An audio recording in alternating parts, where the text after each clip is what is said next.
how to play COD mobile with a PS5 controller. So here's what you want to do. Open up your iPhone settings or Android settings and go into Bluetooth.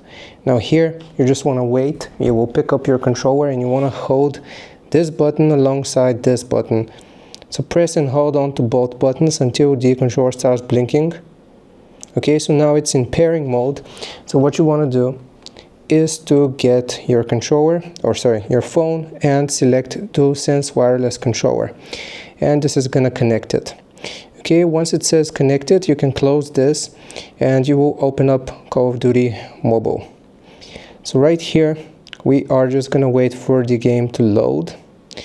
And I'm gonna show you how we can set this up as well. Okay, so I'm gonna sign in with Apple.